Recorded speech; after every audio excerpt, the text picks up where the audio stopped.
Hello friends, नमस्कार. Supriya kitchen टीव्हीमध्ये स्वागत आहे आणि गुड मॉर्निंग. पण सकाळी 6 वाजलेत. तुम्ही पाहू शकता किती छान वातावरण आहे सकाळचं. आणि पाणी पण गरम व्हायला ठेवलेलं आहे. पाणी गरम झाल्यानंतर सगळे कामं पण करून घेतलेलं आहे. तर इथं पाहू शकता मी ती भाजी बनवत आहे. गोबीची पत्तागोबी कॅबेज घेतलेला आहे, त्याला कट करून घेतलेला आहे ऑलरेडी. तर याला आपल्याला भाजून घ्यायचं आहे. तर मी ते कढाई पण ठेवलेलं आहे ऑलरेडी गरम व्हायला. कढाई गरम झाल्यानंतर याच्यामध्ये आपण कॅबेज घालून याला छानपैकी आपल्याला भाजून घ्यायचं आहे. आणि 1 टेबलस्पून एवढं तेल घातलेलं, जास्त नाही घालायचं, थोडंसं घातलं तर पण चालेल. छानपैकी याला भाजून घ्यायचं आहे. तुम्ही गोबी छानपैकी भाजून घेतल्यानंतर तुमची भाजी खूप टेस्टी आणि मजेदार बनते.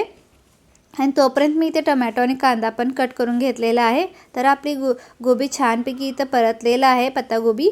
तर त्याला काढून घेऊया. आणि त्याच कढाईमध्ये 1 चमचाभर तेल घातलेलं आहे आणि 1/2 टीस्पून जिरा आणि राई घेतलेला आहे.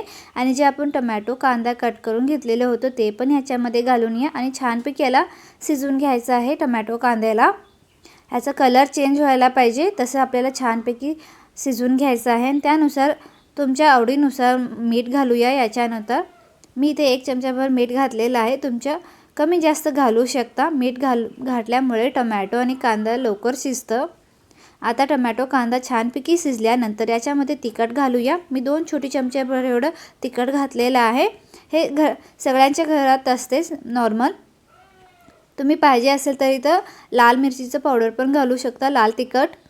तर तिखट घातल्यानंतर मिक्स करून घेतलेलं आहे. थोडंसं पाणी घालायचं, जास्त नाही, 1 टेबलस्पून एवढं, कारण खाली जाळलं नाही पाहिजे, त्यामुळे करपलं नाही पाहिजे म्हणून थोडंसं पाणी घातलेलं आहे.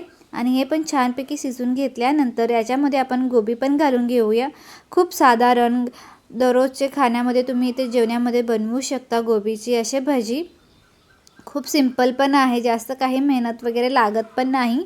आणि गरम मसाला घालूया. त्यानंतर इथं शेंगदाण्याचं कूट घेतलेलं आहे 4 चमचेभर एवढं. शेंगदाण्याचं कूट घातल्यानंतर याचं चव आणखी वाढेल, खूप टेस्टी पण लागतं. तुम्ही याला भाकरी चपातीसोबत पण सर्व करू शकता. आणि 2 मिनटं इथं मी झाकण लावून याला शिजवून घेते वाफेवर. 2 मिनटं झाल्यानंतर आपली गोबीची भाजी रेडी झालेली आहे. व्हिडिओ आवडला असेल तर लाईक करा, शेअर करा. आमच्या चॅनलला आतापर्यंत सबस्क्राईब नाही केलं तर सबस्क्राईब करा. आणि हे रेसिपी पण तुम्ही जरूर ट्राय करा. खूप सिंपल